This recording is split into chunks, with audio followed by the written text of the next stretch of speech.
Governor కోట MLC అభ్యర్థిగా అమీర్ అలీ ఖాన్ని ఎందుకు తప్పించారు?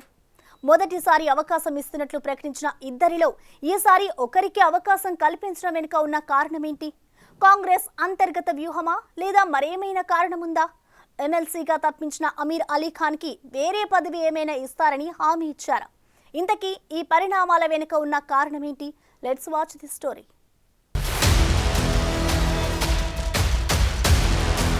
తెలంగాణలో కాంగ్రెస్ పార్టీ అమీర్ అలీ ఖాన్ కి ఊహించని షాక్ ఇచ్చింది. గవర్నర్ కోటలో ఎమ్మెల్సీ అభ్యర్థులుగా మొదట ప్రొఫెసర్ కోదండరాం, అమీర్ అలీ ఖాన్లను ప్రకటించింది కాంగ్రెస్ పార్టీ. అయితే బీఆర్ఎస్ హయాంలో గవర్నర్ కోట ఎమ్మెల్సీగా పేర్లు ఖరారు అయిన ఎమ్మెల్సీ అభ్యర్థులు దాసోజు శ్రవణ్, కుర్ర సత్యనారాయణ పేర్లను అప్పటి గవర్నర్ తమిళసై రిజెక్ట్ చేశారు. దీంతో వీరు కోర్టుని ఆశ్రయించారు. అయితే తర్వాత జరిగిన అసెంబ్లీ ఎన్నికల్లో బీఆర్ఎస్ అధికారం కోల్పోయి కాంగ్రెస్ అధికారంలోకి వచ్చింది. దీంతో కోర్టులో ఉండగానే రేవంత్ సర్కార్ గవర్నర్ కోట ఎమ్మెల్సీలుగా కోదండరాం, అమీర్ అలీ ఖాన్ పేర్లు గవర్నర్ కి పంపించింది. ఆమోదం పొంది ఎమ్మెల్సీలుగా ప్రమాణ స్వీకారం కూడా చేశారు. దాంతో బీఆర్ఎస్ నేతలు దాసోజు శ్రవణ్, కుర్ర సత్యనారాయణలు సుప్రీంకోర్టును ఆశ్రయించారు. సుప్రీంకోర్టు సైతం కోదండరాం, అమీర్ అలీ ఖాన్ నియామకాల్ని రద్దు చేసింది. అలాగే మరోసారి పేర్లు గవర్నర్ కి పంపించాలని, ఎవరి పేర్లైనా పంపించుకోవచ్చని ఉత్తర్వులు ఇచ్చింది. దీంతో అందరూ మరోసారి కోదండరాం, అమీర్ అలీ ఖాన్ల పేర్లనే గవర్నర్ కి పంపిస్తారని భావించారు. కానీ కేబినెట్ సమావేశంలో కోదండరాం పేరుతో పాటు మాజీ క్రికెటర్ అజరుద్దీన్ పేర్లకు ఆమోదం తెలిపింది. దీంతో ఒక్కసారిగా అందరూ షాక్ కి గురయ్యారు.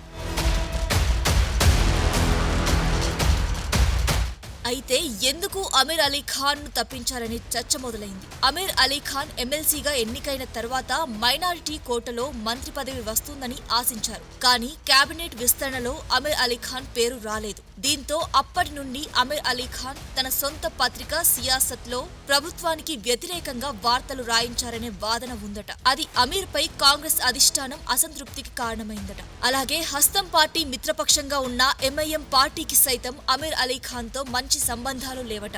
ఆయన పత్రిక ఎప్పుడూ ఎంఐఎం గురించి వ్యతిరేక వార్తలే రాస్తుందంటున్నారు. అందుకే కాంగ్రెస్ పెద్దలు అమీర్ అలీ ఖాన్ ని పక్కన పెట్టి క్రికెటర్ అజరుద్దీన్ పేరుని తెరపైకి తీసుకొచ్చిందట. మొత్తానికి అమీర్ అలీ ఖాన్ ని గవర్నర్ కోటలో ఎమ్మెల్సీగా తప్పించడానికి ఆయన స్వయంకృతాపరాధమే కారణంగా కనిపిస్తోందంటున్నారు. అయితే ఎమ్మెల్సీ కాకపోయినా ప్రభుత్వంలో ఏదైనా పదవి ఇవ్వడానికి సర్కార్ కొంత పాజిటివ్ గానే ఉందట. చూడాలి అమీర్ అలీ ఖాన్ రాజకీయ భవిష్యత్తు ఎలా ఉండబోతోందో.